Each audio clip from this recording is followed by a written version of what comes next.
Hello, today is September the 13th, 2018, and my name is Marquita Preston. I'm a student in the Associates of Arts program at the College for America at Southern New Hampshire University, and I'm conducting the interview today as part of my academic work. The recorded interview will be submitted to the College for America so that my work as an interviewer can be evaluated. This recording will be used solely for this purpose, okay? Nothing else but for this purpose. Do you have any questions or concerns? No. Okay. Do you give your consent to be interviewed and recorded?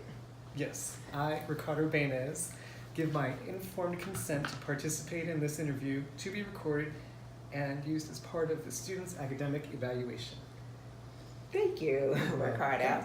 All right, so I asked you to do this interview today because I'm testing out my skills as a interviewer. So the question I have for you was, could you explain a conflicting type of situation that you had with a friend? So a conflict with a friend or associate, or a conflict with you and another person.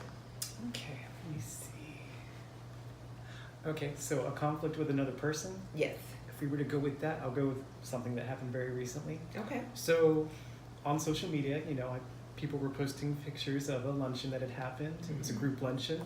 And one of my friends was upset because he saw the post and he realized that he was not invited to this event, and was a little bit upset about that.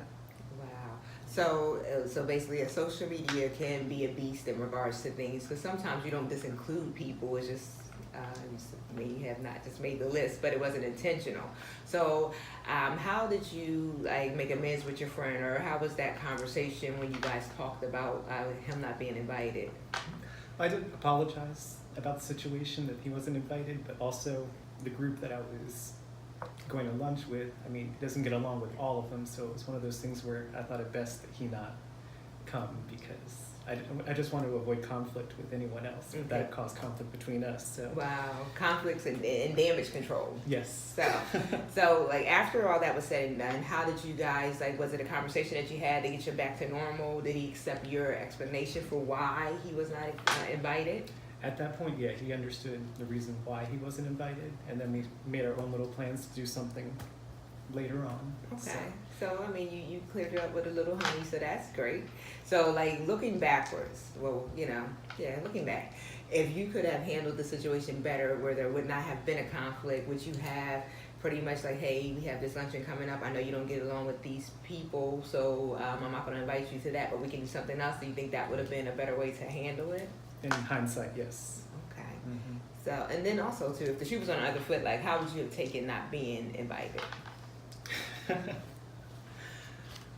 know. I'm thinking it might be a little petty, and I would be upset. So I'd probably just do little jabs, and when I was like, "Ooh, this looks like a great luncheon," and okay, something a little petty. But. So at this point, you would say that the friendship is pretty much back to where it was. Yes. And have you tried to reintroduce them to the group, or is just never going to be? I don't think it's no. I don't think so. Wow. Okay. All right. So I want to thank you first and foremost, Ricardo, for doing the interview with me today and allowing this to be a part of my academic work.